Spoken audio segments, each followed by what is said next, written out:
Eksaktong patapos na ng kanyang welcome address speech ang batch president na si Eric, ay siya namang pagdating ng dating student ng paaralan na si Nilo. Hinanap niya ang mesa ng mga malalapit na kaklase nung siya ay nag-aaral pa. Masaya silang nagkamustahan at nagkwentuhan ng kanilang high school life dati. Nasa loob sila ng isang exclusive resto bar kung saan nagaganap ang kanilang unang high school batch grand reunion. Sa isang di inaasahang pagkakataon ay biglang umakyat ng stage si Phil na medyo nakainom na at kinuha ang microphone habang nagsasalita.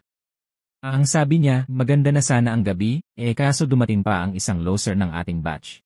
Sabay halakhakan ng kanyang mga kasama na nasa mesa. Silang lahat ay miyembro ng kanilang grupo ng mga bully sa paaralan. Ang kanilang mga pamilya ay kilala at maimpluwensyang mga tao sa lipunan. Dugtong pa ni Phil, itong baduy na rapper daw ay sikat na, wala akong paki. Di naman namin trip ang mga walang kwenta mong kanta. At sigurado ako kaya ka nahuling dumating nag-commute o naglakad ka lang papunta dito dahil wala kang pamasahe. At yung suot mong damit ay hiniram o kinuha mo lang kung saan. Hindi na nakatiis si Eric at umakyat ito ng stage at pinabalik si Phil sa kanyang upuan.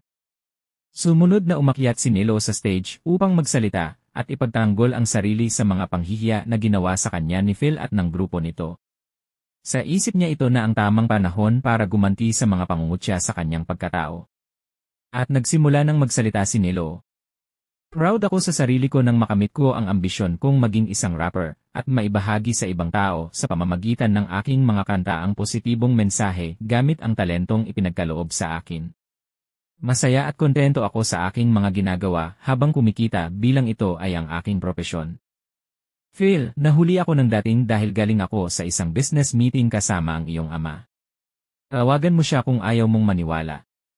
Ang ama ni Phil ay ang may-ari ng isang record company kung saan si Phil ay nagtatrabaho bilang manager ng sales department. Agad na kinontak ni Phil ang ama nang naka-loudspeaker ang phone at dinig ng lahat ang kanilang pag-uusap. Biglang nahimasmasan ito nang malaman mismo sa kanyang ama na si Nilo na pala ang bagong CEO ng kumpanya nila. Tama ang iyong narinig. Bumili ako ng malaking shares sa kumpanya at inappoint ako ng mga directors bilang chairman at ang goal ko ay mag-discover ng potential artists para pasikatin at magtagumpay sa negosyo. At bago ako bumaba sa entabladong ito ay nais ko kayong i-welcome sa aking resto bar.